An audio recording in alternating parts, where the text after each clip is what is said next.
stay on budget, but at the same time complying with regulations. And then we own the entire org chart. So it's very hard to get us out of it. We own the project managers, the entire team, and the executives. So they do run decisions constantly on us. And finally, we are their system of record for everything related to project financials. We do sync with accounting systems, but we own all the related project financial information, such as your budget versus actuals, your labor costs, your timesheets information, your procurement information, and your subcontractor coordinations. So what we see across our customer after we deploy is one, instead of spending 1 week every month, they just spend 1 hour from the executive team reviewing the result from the AI. And two, instead of being uncertain about their compliance, when you're uncompliant, you do run into major trouble. Raytheon last year, for example, paid $950 million, close to $1 billion for defective pricing because they omitted something in their accounting practices. That's Raytheon, the number, the big five. And we generally see about 3% project cost saved.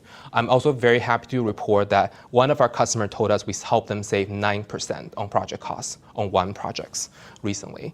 And they're able to reinvest all of that into their team because we're able to use AI to help them validate and invalidate, in that case, subcontractor invoices.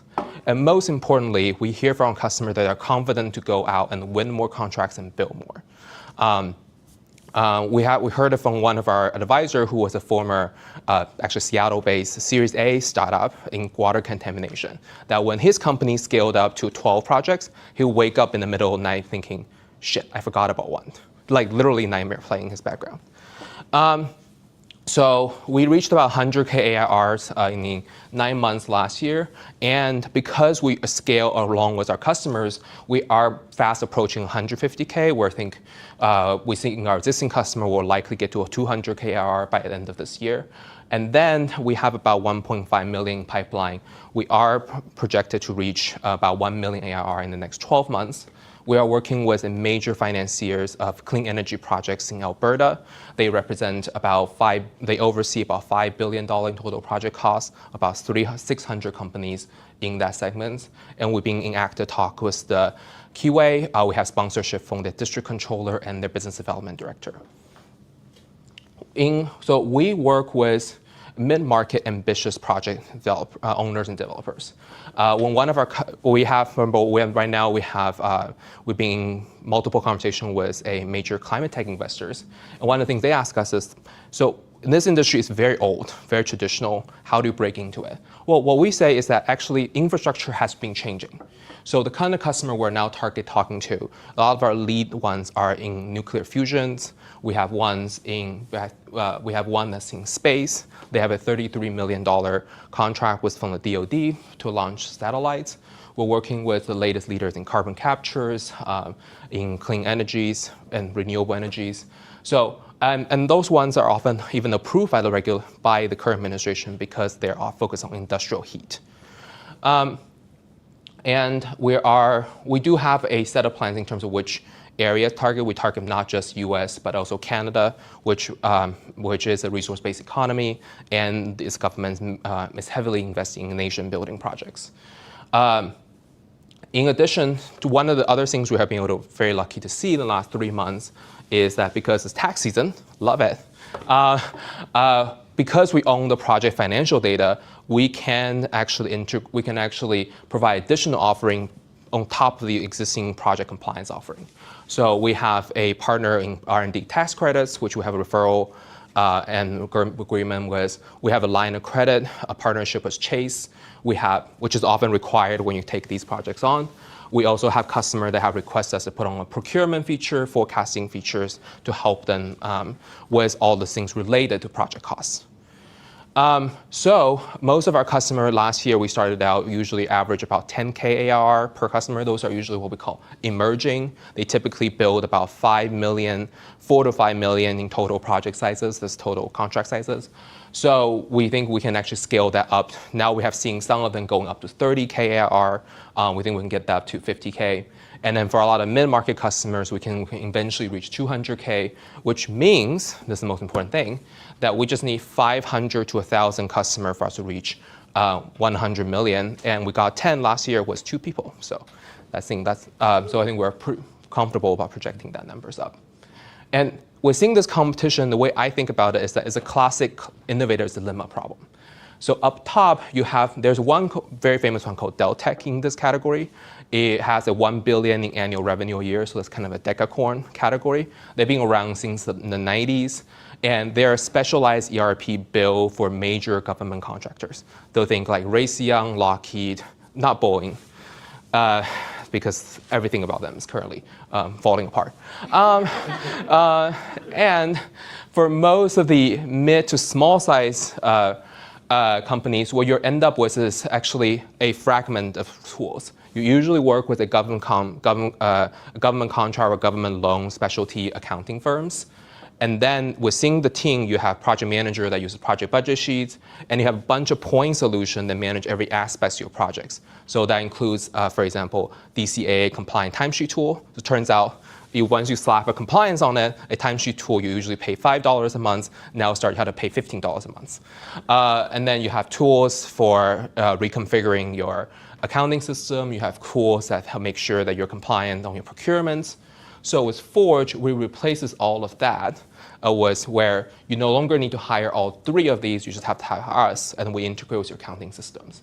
And the reason why we have been able to get interest from Keyway, a major one that actually uses they actually build their own internal ERPs, is because they say, actually, our current back office's workload is really huge. And when we take on new projects, we have to actually scale our team. So can you just take apart your system and give us a cost agent to just help us speed up our invoice approval process? And we're like, sounds great. Our team is built up with people who are, I used to work at product manager, started my career as product manager on building AIs at Microsoft. And I really hated it because all I do is like PowerPoint and Excel, which fits pretty great for this. And then I did a little bit of time at Goldman Sachs, and then I went to work in energy because I wanted to build something lasting with lasting impact, where I really experienced this problem. And that's also when I created communities. For example, I created the Pacific Northwest Climate Week. I also got to know a lot of people who are working on space tech, defense tech, working on the latest energy tech, for example. And my co-founder, Jordan, he previously was a senior engineer at Meta, and he had worked on codifying energy policy for data centers work and on their large data with ad measurements. We're advised by a brilliant team of both industry insiders as well as AI leaders. For example, one of our leaders advised was at McKinsey, and he had advised the $40 billion LNG projects over there. We have another one, One Energy. They are one of the top energy project developers in the country. They rent out one building over on Pike Place. So they oversee about $100 million in total energy project sizes. We have raised about 1 million pre-seed. We have about 500K already soft circled from 3 funds. Two of them actually are Seattle-based funds. In addition to the 3, we also been talking with some of the, we're doing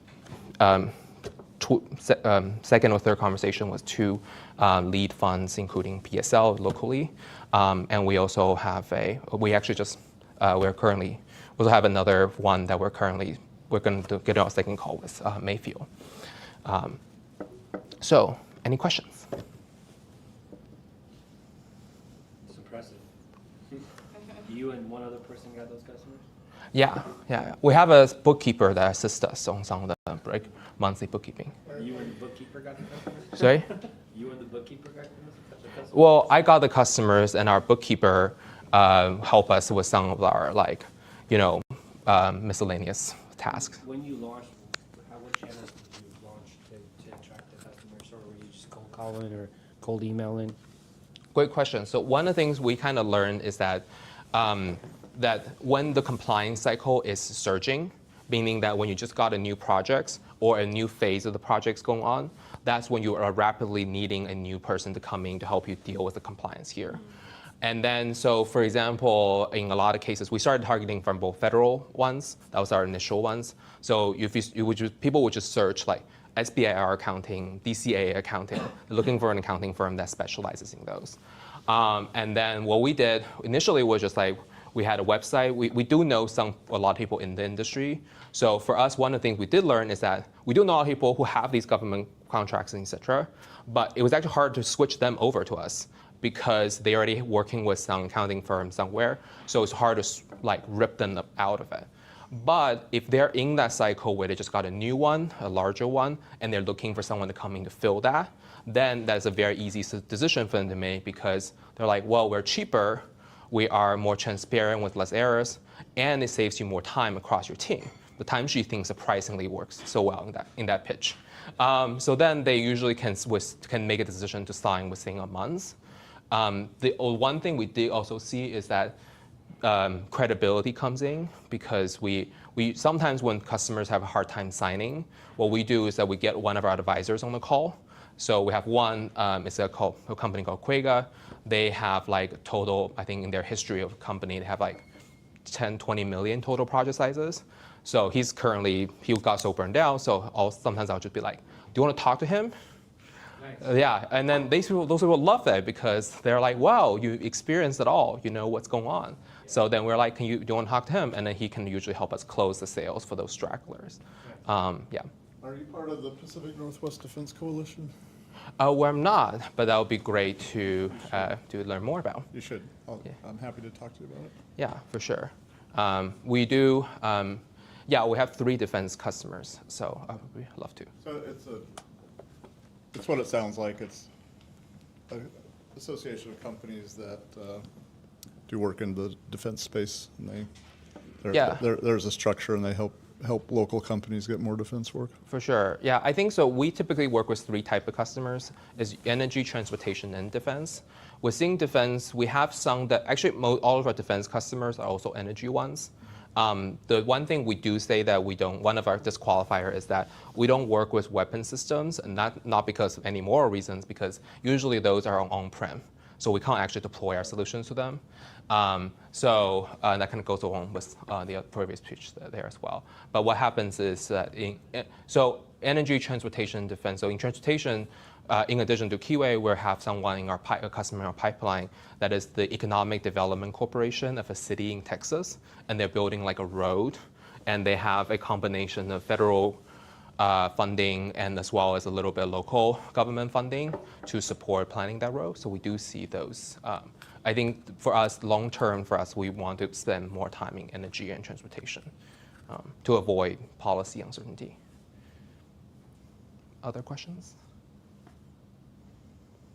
Great. Thank you so much.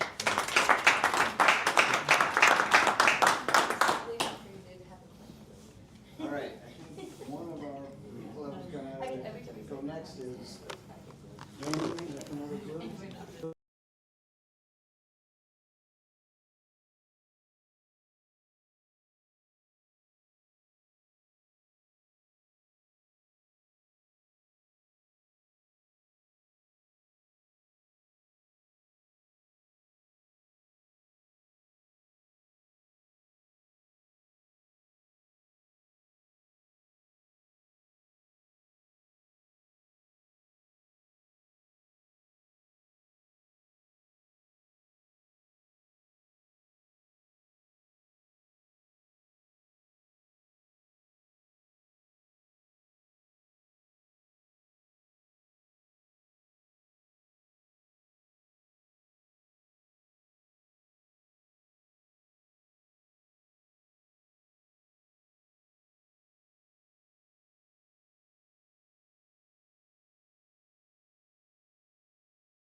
All right, Adam. So, what do you want to talk about? Do you want to talk about your business? Do you want to talk about the event a little bit? Let's talk about both. Why not? Yeah, let's start with the event. What do you think? The event's great. So this has been a beyond interesting opportunity to hear kind of all the ideas that are in people's heads and the dreams that they're pursuing. Yeah. And I've been really impressed with the level of thought that people put into their businesses, right? And what they're trying to get to.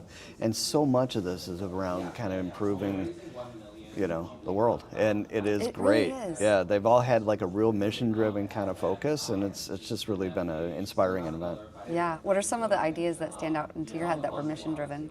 That were mission driven. So like one guy had a good example about how to create a battery that you can install into your regular vehicle, like a pickup truck or something like that. It's an aftermarket type of thing. So you can, with the touch of a button, switch it from electric vehicle to a regular vehicle, so which kind of solves the problem of what so many people have issues with the electric vehicles is the range, right?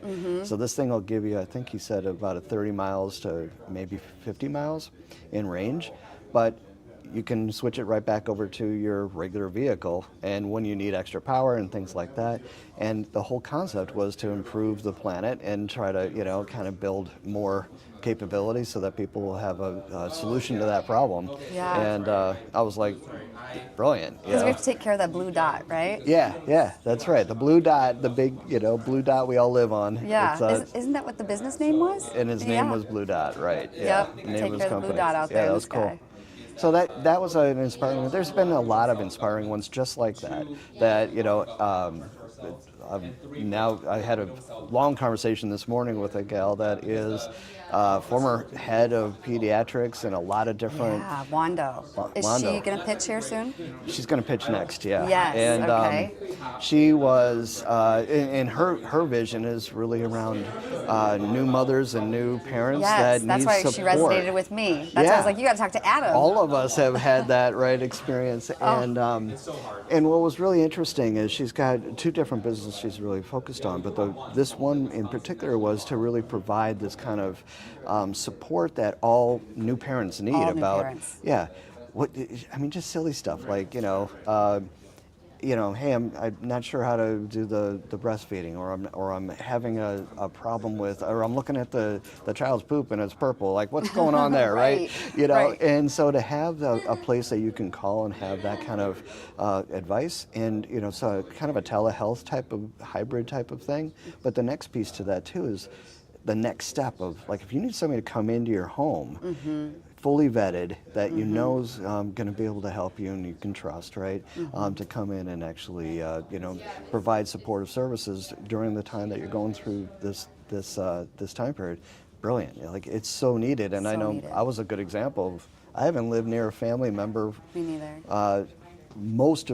Ever since I was 17 years old, 17, right? wow. And had two children, and it's something that I think a lot of us, if we're not living in the same kind of community of where our families were, and that support network's gone, now you have an ability to kind of have somebody come in and helps, and that you can trust, and that's got the right qualifications to support. So that was a brilliant idea too. I mean, again. Yeah.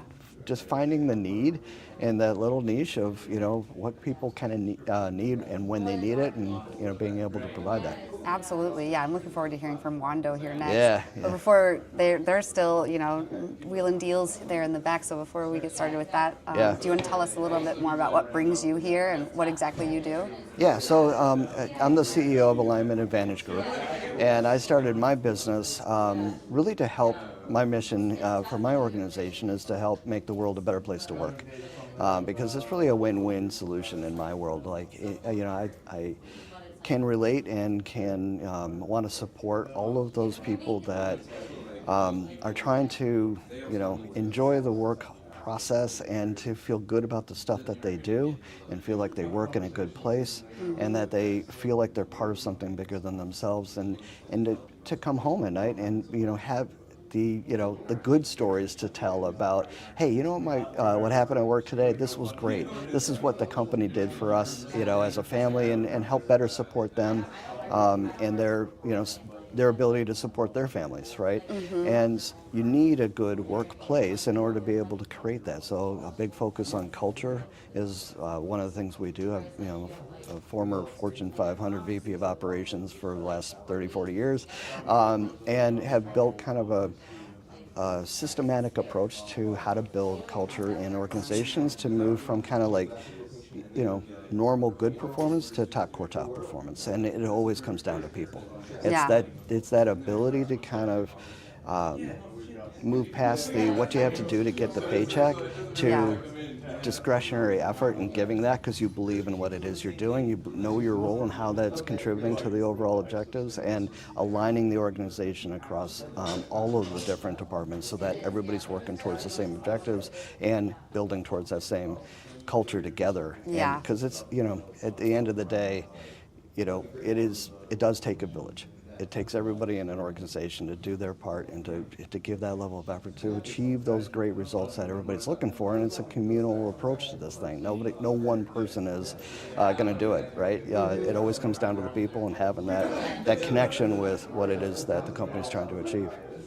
So that's one part of the Alignment Advantage Group is the culture and kind of how to build that. That's so important too. Yeah, the culture piece. And have this kind of operating system that all leaders can follow at whatever size of organization they are in any kind of industry. This all applies because it's really a system built based off of my trial and error for the last 30, 40 years, right, of what worked and what didn't. There's a lot of great leadership programs out there, but they give you theory, right? And then when you come back, you then try to apply it and try to figure out how to build those programs. What the leadership operating system that I have is it basically is something that once you build it and put a little effort on the front end of that, that's kind of like a flywheel effect, right? It's just now you've got your programs in place and how to execute that in your organization, and it's just at that point care and feeding to make sure that it continues to build and maintain and grow, and you start creating a culture of continuous improvement, a culture of recognition, a culture of true engagement. Yeah. So that's the culture side, and then we also do operational performance because that's what I've been doing forever, is how to find the efficiencies and find the opportunities to create operational excellence. And then the third is really around the customer and how to build effortless experiences throughout the customer journey and every part of the customer journey, and create improved customer loyalty. So, if you think about it, if I'm kind of a little cheeky about it, but like if you have people that work for you or you have customers, we can help you. Yeah, no, totally. Yeah. That's all good stuff. So, but you're a core team partner too. Yeah. So tell us how that fits into everything. Yeah, so we have an ecosystem of vetted partners, right, that have all,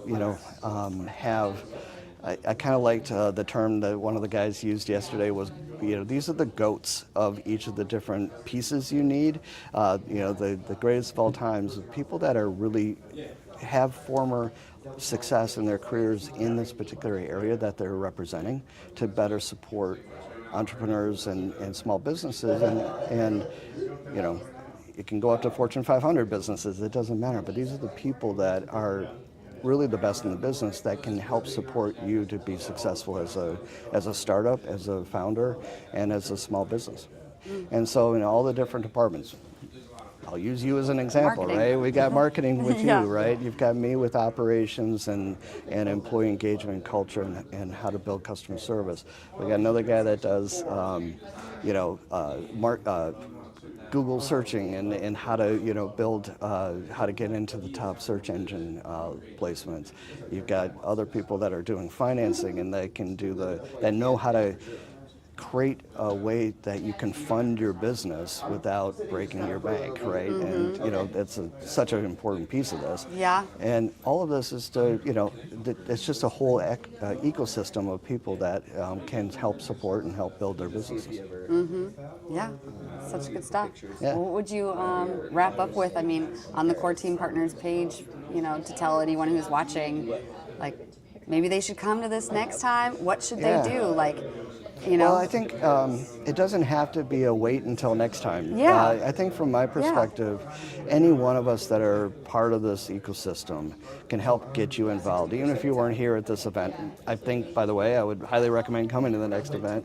But also, reach out to any one of us, and we'll get you connected to this ecosystem so that you can have the support you need to be successful and learn how to do this. I think a lot of people have great ideas and are really excited about it, but they have not really a full picture of how to actually take this on and make it, turn it from an idea into a business. And I think that's what, a group like this can really help.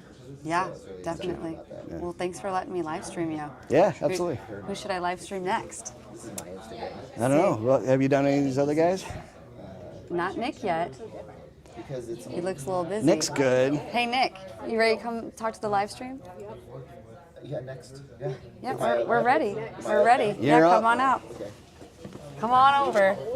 Thanks, Adam. Yeah, absolutely. Thank you. We're going to keep this running. I'm going to bring over Nick here, who's also another core team partner and a founder and all the things. Get this going over here. See if we can get both of us in here because we're having a conversation. Yeah, bring it in. Oh, we got to go get his mic off him. Can you go chase him down? Sure. Before he says something he shouldn't say. We've got 15 people watching.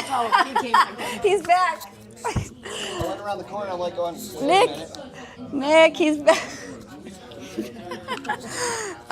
So this is what happens when you're live streaming and you're keeping things authentic. The guy, I accidentally forgot to take his mic off, so I sent the next guy running for his mic, and he's back. He came back and brought his mic. Mic me up. Yeah, clip it on here.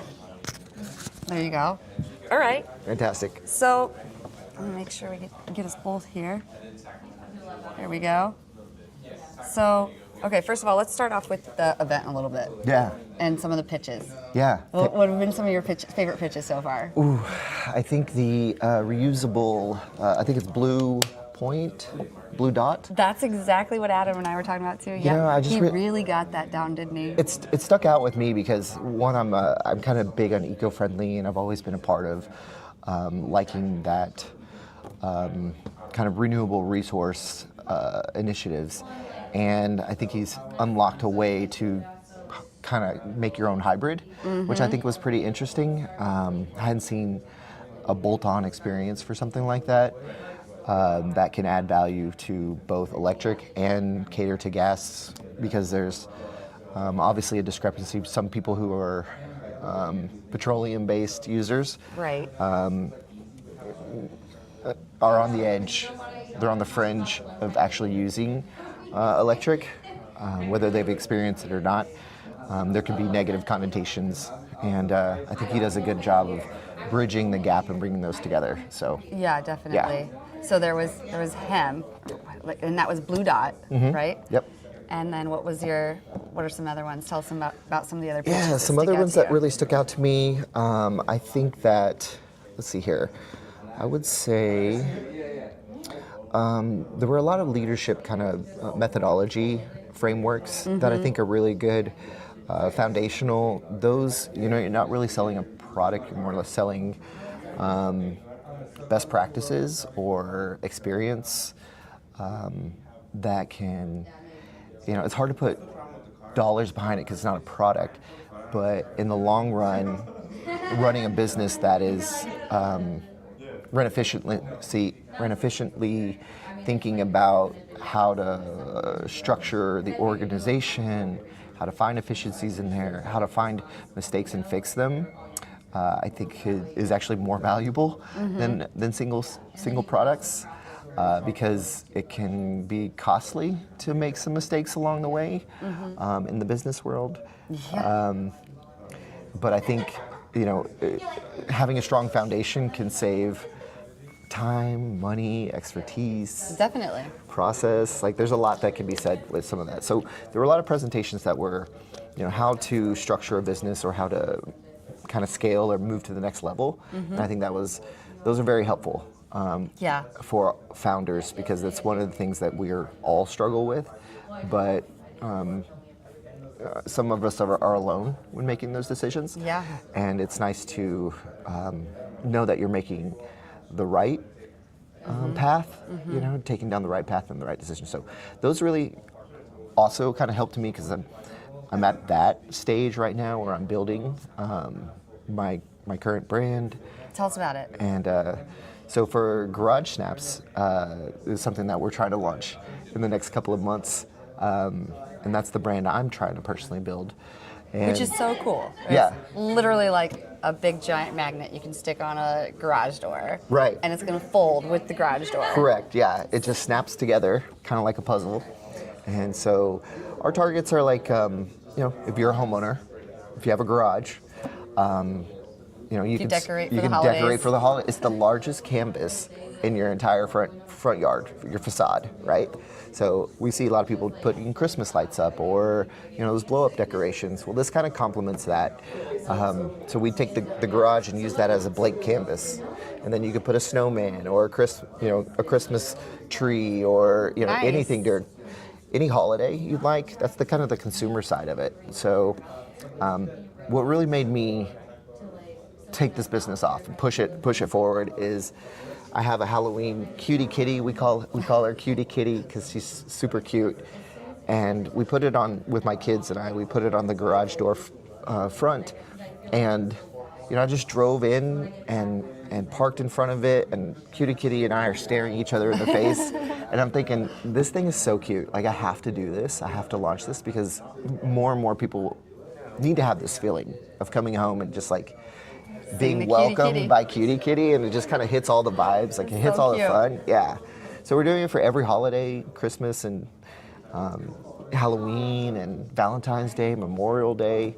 That's one of the side of the businesses. Yeah, but I would say it sounded like yesterday when you were giving the presentation on it, the crowd sort of kind of seemed to like give a little hum when you turned gears to the B2B side. Yeah, so everybody seems to be leaning into, look, it's less sexy. It is less sexy for the less sexy. consumer, but for the businesses, But they're for like, the businesses, ooh la la. this is the next biggest thing, quite possibly. I think it's really going to move the needle in the commercial industry when we're talking about real estate.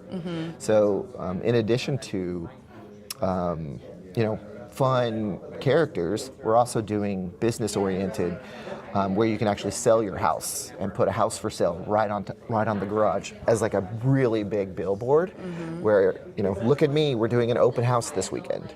Right? So you put it up on a Tuesday, you have an open house on Saturday, people can drive by, and it's And somewhat scan, disruptive. You had a big QR code on the Yeah. garage door, so we could just drive by the door and be like, there's the Zillow. And Okay, cool. That's exactly it. We wanted people to be able to scan it from their vehicle. Yeah. Like I don't want you to get out and have to go pull a paper or a Exactly. scan or whatever. Yeah, So you yeah. can just scan it from your, drive by and zoom, get a quick scan, right? And that takes you to the listing, so you can find out more about the house itself, and if there's a story with the house, or if there's specific features or amenities, you get to check it out on the spot. Maybe make reservations or an appointment to go see the house, the listing itself. But this is all tracked on the back end, where the realtor themselves can actually see the activity, count the scans, the hot spots, and maybe even remarket to those people who were interested. So, using your garage as a billboard, it's a big billboard for one, and for two, it's kind of disruptive. Like, people aren't used to seeing this. This is a very new product that's hitting the market, and I've seen a lot of success coming from it and a lot of really good feedback. Amazing. Yeah. That's so cool. So, okay, you've got your own business. You're here as part of the Core Team Partners, though. That's right. So tell us about your role in the Sure. Core Team.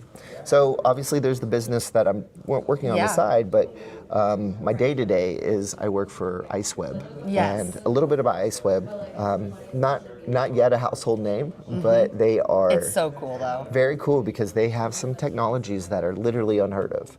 I literally have conversations with people all over the world. I was talking to Germany yesterday or 2 days ago. Romania, we're bringing on a client from Romania, and we show them, anybody really, some of our unique proprietary tech that they've never seen before, but the reaction is like a no-brainer. They go, this is a no-brainer, I have to have this. Being somewhat cryptic because it is such a unique technology that it's, it'll be highly sought after by anybody who's, because it's a no-brainer. Yeah. So the fact that we can, I'll kind of say this is like, we're good at SEO and now GEO, which is AI search, which happens to be the most trending. I mean, last year at this time, nobody asked to be in LLMs. Nobody was really, it wasn't on their radar to be in ChatGPT or to start appearing in there. And now every single discussion I have with business leaders, they're, how can we get inside LLMs? They may have a really strong, organic position, which is something they've strived to for the very longest time. Maybe they get into the #1 Goldilocks zone spot, right? Down. But we're finding out is the AI is actually detracting and taking them in a completely different direction. Right, it's different. So the AI, even the AI citation on Google will highlight maybe a company who's on page 2 instead of page 1 or in position 1 in the SERP. So it's completely detracting from all of their SEO efforts. So that's why we kind of invented the Google search bar feature, where we can put our clients in the GSB, the Google search bar. And that's huge. First of all, nobody can do that, that I'm aware of. And How do you guys do it? I guess we can't share how. yeah, huh? man, I can't tell you how the sausage is made, right? But really what we do is we trend the brand. We make sure that it's trending, so that way Google recognizes it as like a trending and something people are talking about. It's current. That's one of the things Google does best, right? Is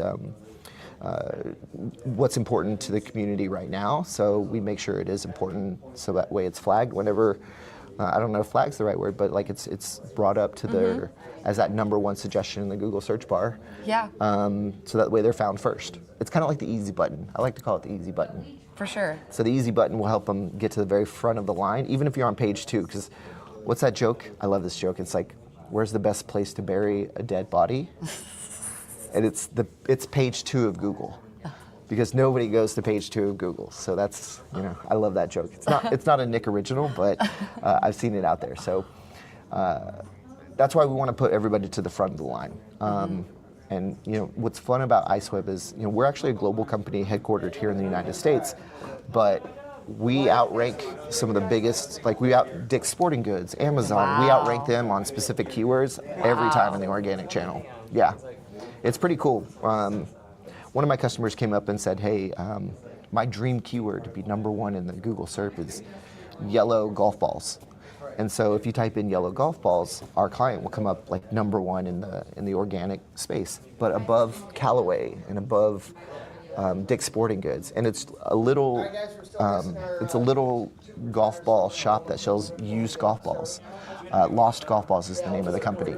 And they just sell used golf balls. And they wanted to be associated with yellow golf balls. Because maybe for bad players like myself, I use yellow golf balls to help me stand out. But we outrank everybody that's really big. And that was one of the things that they wanted to be really associated with. So we put them at the top of the bar.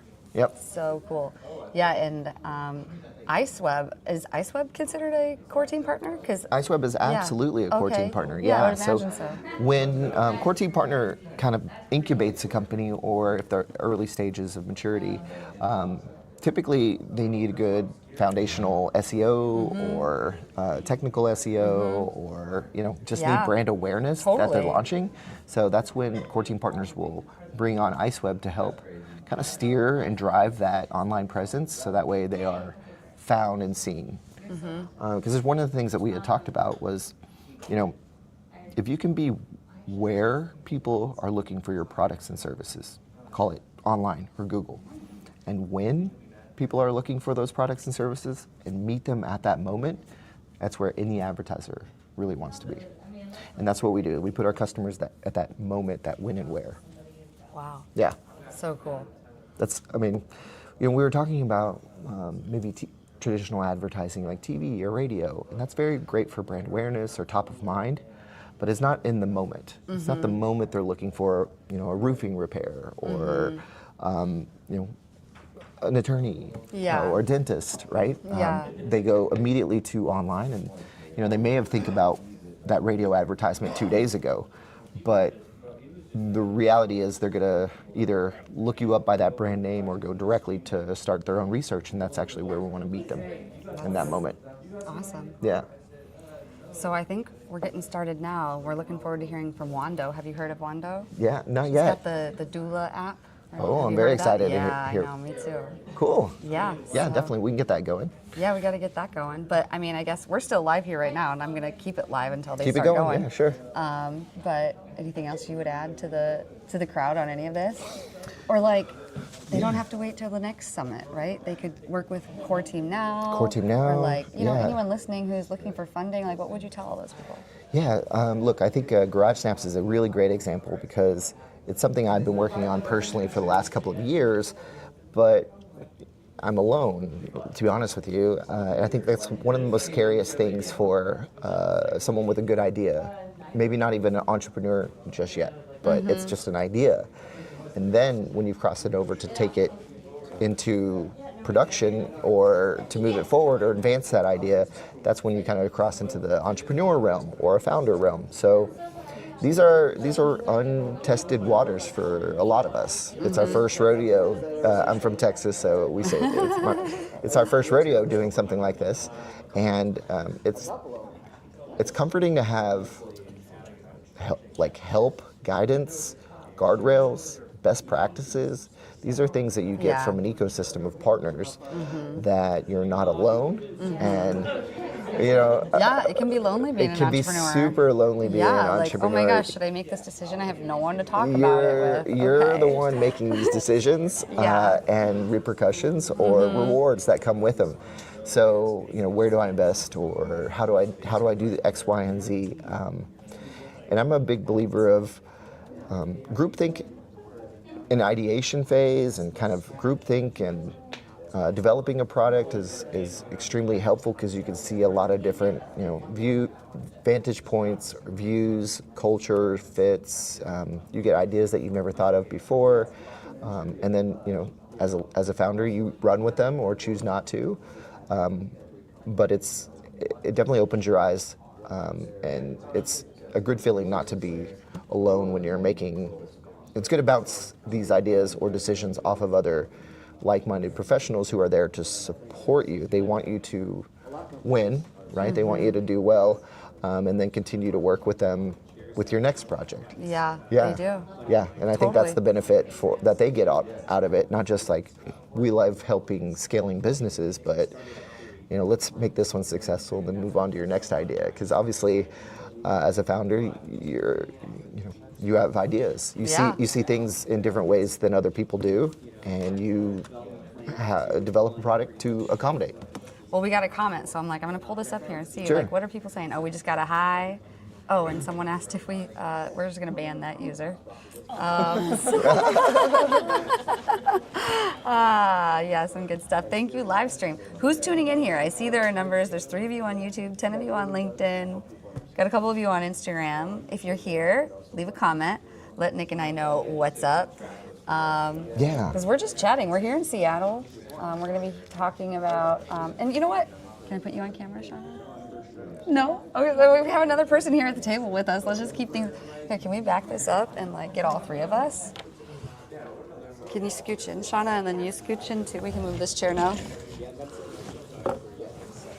Perfect. Here, you can see the view here, so if you're in it or not. Oh, I love it. So, Shauna, you want to introduce yourself? Oh my god, I'm so bad at this. I'm not the best. I feel like my So you're Shauna. You're with chair. This is just a I conversation. know. You're just talking with us. I know, but I'm like not the best You don't have talker. to look at the camera. Just, yeah. Okay. Well, we just want to know, like, what's your role at Cherry Willow? What is Cherry Willow? What are you guys doing here? Yeah, so I'm the director of impact. I work with partnerships, talk to a lot of nonprofit founders, and mission-aligned organizations. I come from the foster care world for about the last 15 years, and so in the foster care world, a lot of our teens, you know, they deal with seasons of homelessness and education needs and drug addiction or mental health, or, you know, all the things that even people that we're not in foster care have seasons of.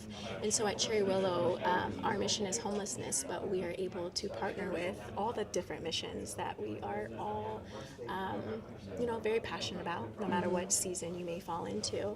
And so we started with apparel because we are able to use that to drive community, to help community, to create narrative change, to create storytelling, to generate revenue. And then, of course, we have like our for-profit, our tech, and our real estate to help bridge those gaps. I know we heard Matt say earlier there are literally 1.97 million nonprofits in the world, but we still have hunger. We still have foster children. I think it's like 300,000 or 500,000 foster children every single night that are living in a foster home in the U.S. And then if you ask your Alexa, how many homeless children do we have in the U.S., it will say 1 in every 30 child is homeless. 1 in every 30 children. So that means if you have a kid in the public school, there's a child in every single classroom that is homeless. And that might not mean living on the street in some little cube, but that means not living at home with mommy and daddy. And so that's very important to me, being a mom, having a child, and knowing that your kid might be sitting next to another homeless child.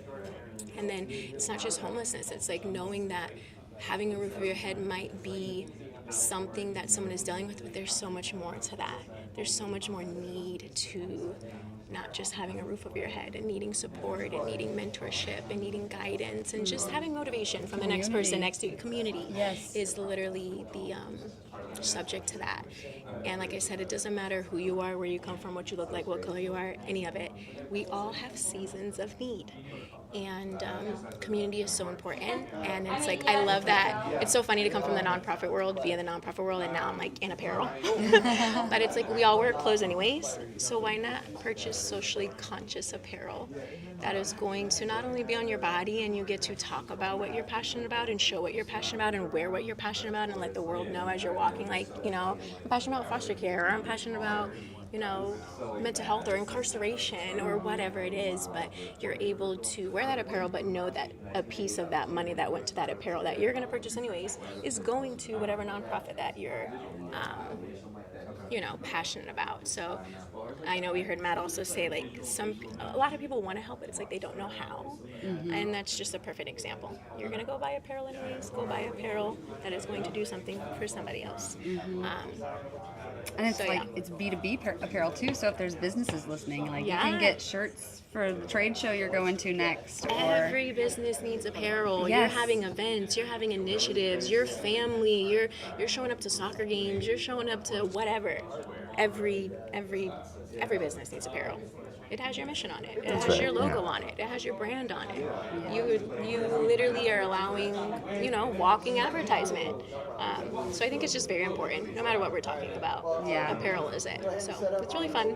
So Adam and Nick said one of their favorite pitches from this whole event was the blue dot.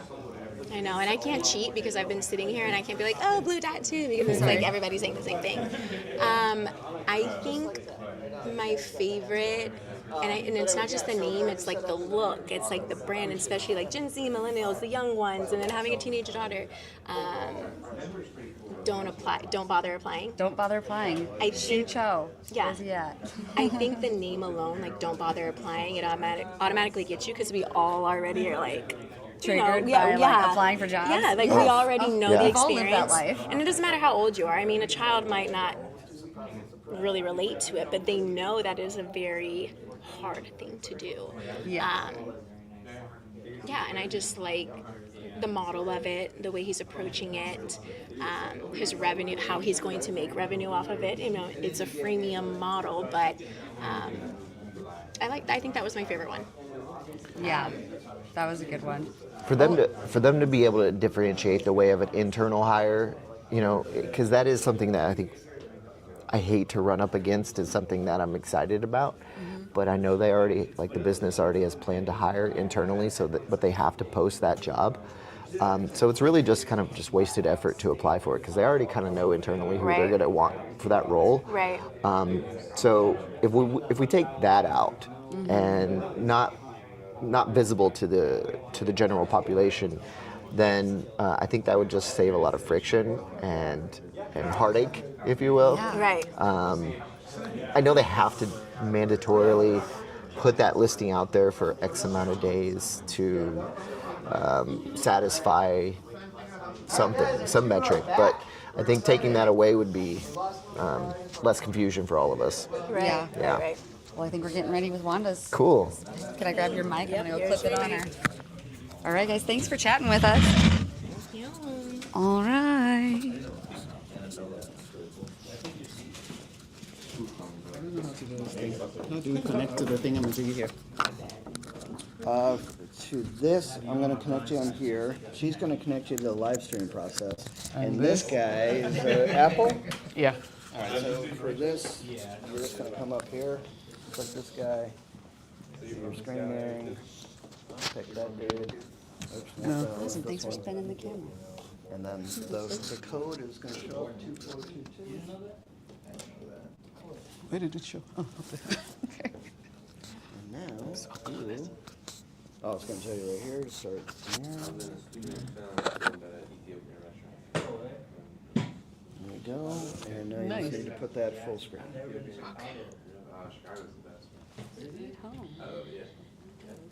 you go. Look at you. You're all official and everything. I know, really. We'll be official. getting That's started awesome. here in just a second. We'll be hearing from Wando, her Amuga baby. New parents are exhausted, anxious, isolated, and at increased risk of depression. And we're going to be hearing about the solution for that. Nobody left me.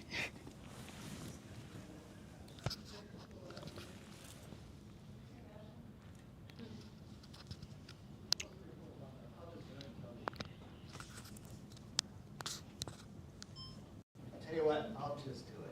Okay. I should get started? Yeah, go ahead. Okay. Hello, everyone. Thanks for waiting this long. My name is Wando Anyoku, and I am a pediatrician, physician executive, and forgive me, I'm not as polished as I will be, but I'm sharing with you an idea and a project that I've been working on for a few years. And I call it Amuga Baby. And I'm going to tell you a little bit about the background of the name. So I'm a pediatrician, have been a physician for over 20 years, have seen multiple generations of families and babies. And a few years back, I started to meet parents who introduced me to the idea of a postpartum doula. Now, I grew up in Nigeria, so I was familiar with the idea of a doula, but a doula is a birth attendant. And I was talking to people who were talking about having doulas after the baby was born, and I thought, well, how does that work? And so they said, well, we have these doulas, they come to the house and they help us, make sure we're bathing the baby right, we're feeding properly, we're doing all the things that we need to do, they're helping us with breastfeeding. And I thought, oh, that's Omugo. Omugo is a concept from my traditional culture where when you have a baby, your mom or an older relative comes to stay with you for a while and does exactly that, helps you navigate those initial first challenging places. And so I would get these parents every week, and every Monday I could reliably trust I'd get tons of questions and pictures in my chart, messages asking me why the baby's poop is yellow, it was green yesterday and now it's brown, what's happening? They were asking what to do about breastfeeding, can we start to have intercourse again? All these questions every Monday morning, same questions. And so trying to support them, and I started to meet my more well-heeled moms would be like, oh, I saved for a doula to support me after the baby because I need some help. I'm in the city, my mom lives, back where I grew up, I'm here alone, I don't have support. And so I'd say, well, these people don't need me, they're coming to see me in the office because they don't have support. What they need is a doula. What they need is another mom to ask the questions, to tell them their baby doesn't hate them, to tell them that, all these things you're experiencing are normal. And so I started to think about how to create a democratization solution to it, right? And so that's how the Omugo Baby concept was born. And these parents would end up in the emergency room at 2 o'clock in the morning, very expensive, for no reason. She's in pain, baby gets infected, everybody goes home with a cold. This just doesn't work for anybody. And so I thought, well, who else can solve this problem? For a parent, they need critical support. How do they reach the questions that they have? And so I thought about 3 pillars of this solution. The first would be like a freemium concept, right? So you have lots of questions that everybody has. Like I said, every Monday the questions were very much the same. And it could be an AI-powered platform that could answer their questions and have a low threshold to escalate in the event that we thought that things were going south with the baby. And And because common problems are common, most people would get their questions answered there. But if you arrive at a situation where you actually feel like you want to talk to somebody, you're having difficulty breastfeeding, you want somebody to actually show you what to do, then they could do a video conference call. And this is where they could get from a portfolio of doulas who are pre-hired, screened.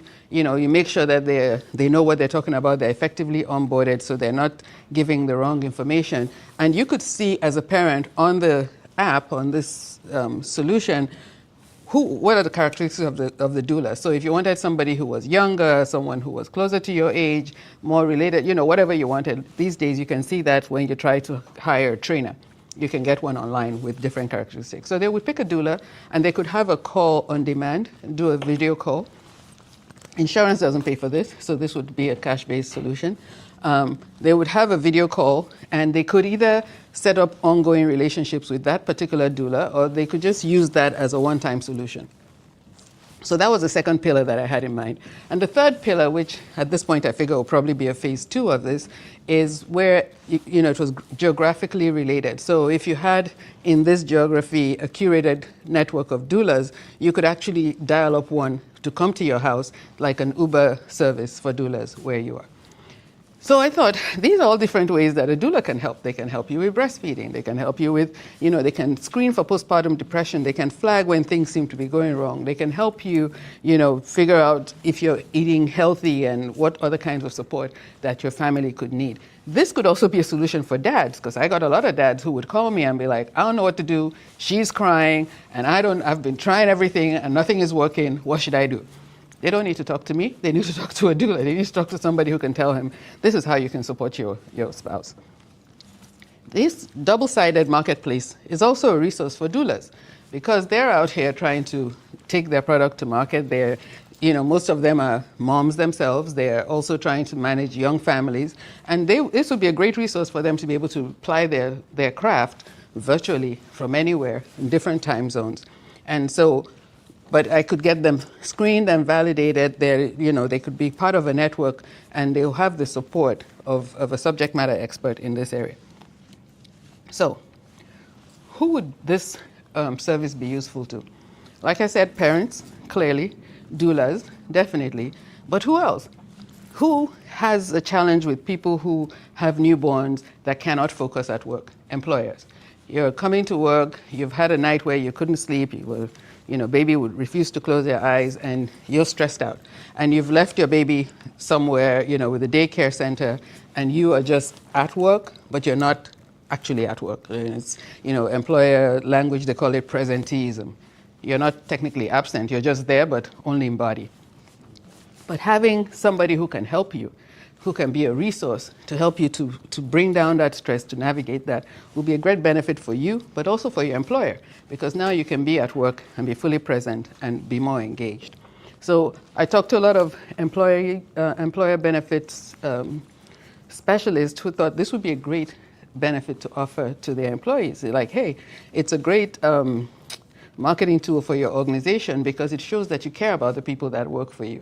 And this is a resource that they can get. And there's a lot of interest in that space. So that's a B2B model. And the other is insurance companies, because who's paying for those emergency room visits at 2 o'clock at night at very high prices? It's much cheaper for the insurance companies to pay for a doula service than for them to pay for the ED, for them to pay for them to even come see me as a physician in my office. So I thought these are the marketplaces that you can, we can certainly bring that. And it would have the last two would be the B2B, and then the parents and the doulas, you could still have a B2C model, right? So you could offer it as a gift to your sister in Idaho who's having a baby, and you live in Florida, and you can't be there for her, but you can make sure that she has a package of somebody to support her during this challenging time with a fantastic gift. And that can go through channels of physicians and hospitals, all of which I'm very familiar with and have access to across the country.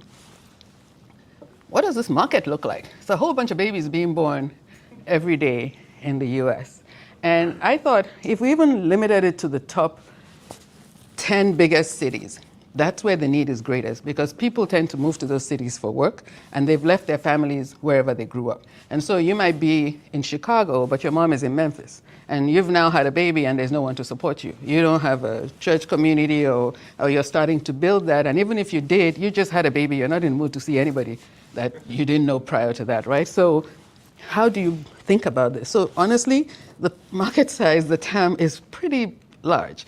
And then dads these days are amazing. They were not like that when I was having my kids, but these days dads are every bit as involved in the day-to-day caring of the baby as the mom is, right? So my brother, my younger brother and his wife, they have dueling apps, and I see all these in my practice all the time. They're like, how many times did the baby pee last night? And dad whips out an app and mom whips out an app and they both have numbers. So dads have as many questions. So if you think about the TAM, I'm thinking about the moms, but if you also think that this could be a resource for the parents as a group, there's a lot of possibility here. These numbers I'm not dwelling on because I wrote these a couple years ago. My guess is that they're significantly different now. I want to say that I first wrote this idea down in 2017. In the time since, there have been a number of companies that have shown up saying this, offering doula services. So if you Google doula services for newborns, there's a number of them. But what you'll find is that the majority of them are doing birth doulas. They're providing support during birth, and that's because insurance companies now pay for birth doulas in a number of states. Medicaid covers it. What they're not doing is postpartum space. That space is still gray, right? So some of them might give you a visit or two after the baby's born, but that next few months, which is generally when they come to me, and they're like, they gave me this baby to take home, what do I do, right? That space, it's still not solved for. So if you look out there, these are some of the ones that are still live. Maven is a juggernaut out there, and they do everything around reproductive health. But you get a doula until the baby's born, you get 2 visits, and then peace out. So these are the revenue models I talked about. So the freemium bit, which will be the first landing one, is how you build community. You can do ads, you can do sponsorships there. The telehealth platform is cash-based because insurance still doesn't cover it. But people would pay for this, for somebody to help them during this difficult time.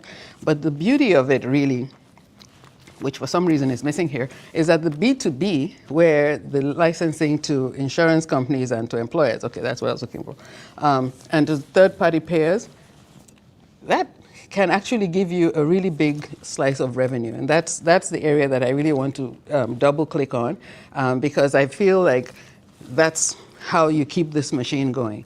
Ultimately, the people who need it the most can't necessarily afford it, but often they're employed. And a lot of employers are self-insured today, and so they can cover this as a white label solution for their teams. So, and what else? The doulas can also pay to be part of the platform. So those are my 2 pillars of the go-to-market, the B2B, like I talked about, and the B2C. I think I'm running out of my 10 minutes. Where else can this go? This can go in all kinds of directions, right? Because the birth, the 4th quadrant, the fourth trimester, you're talking about postpartum depression. You can expand this platform to serve mental health providers, lactation consultants, all these other people that support birth and the post-birth period. So I think there's a lot of possibility going forward here. That's me. I couldn't find a baby picture of me, so I put a baby picture of everybody else but me. And I had the question of, I needed somebody who had more technology. I'm a doctor. I've lived this for a couple decades.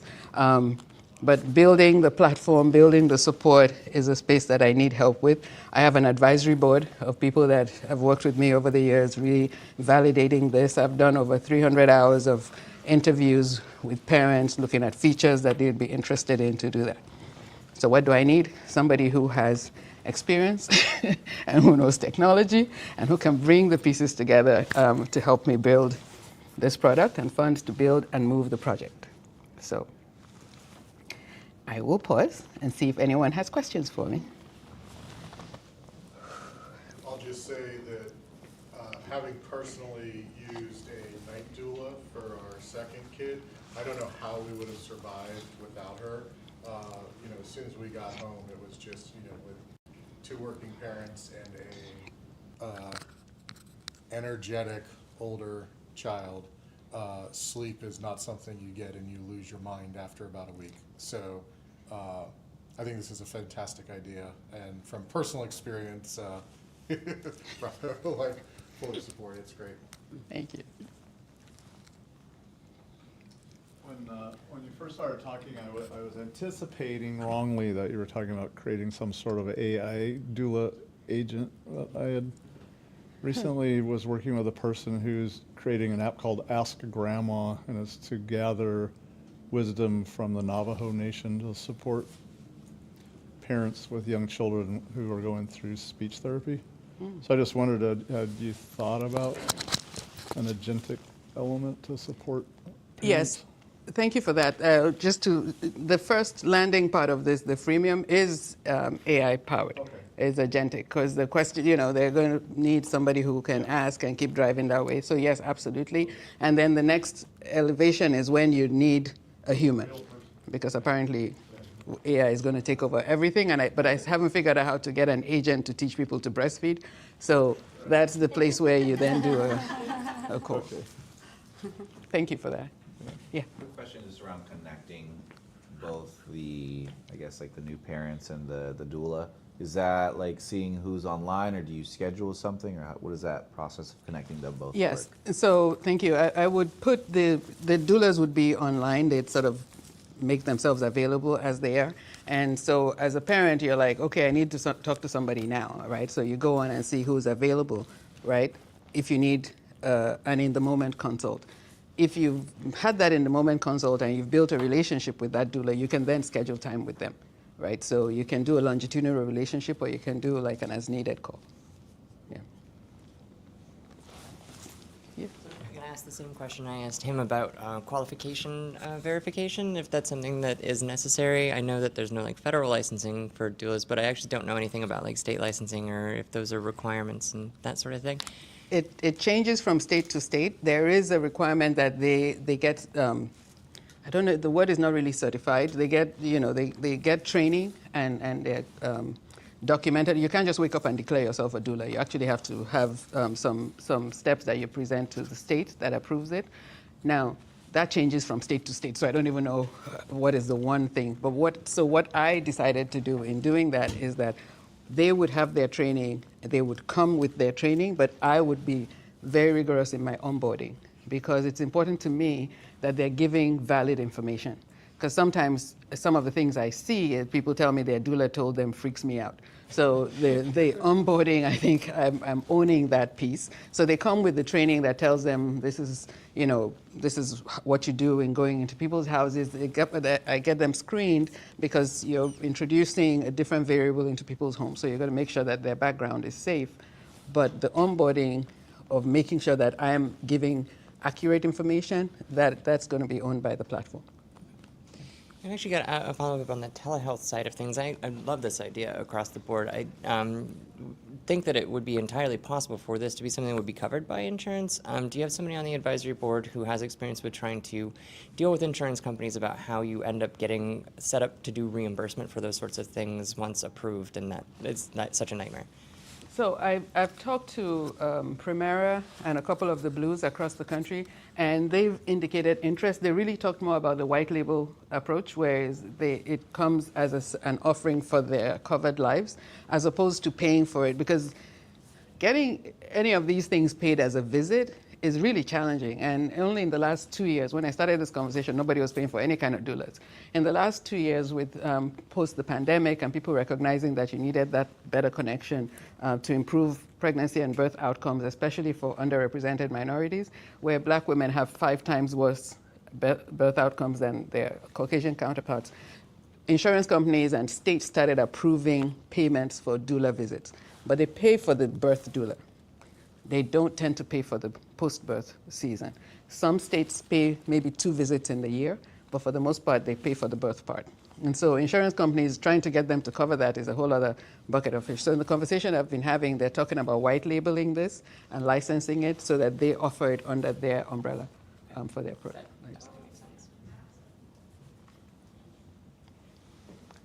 Okay.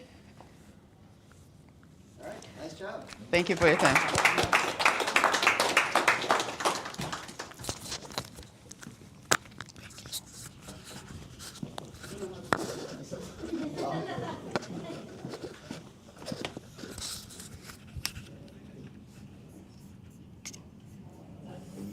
Do we have any other pitches?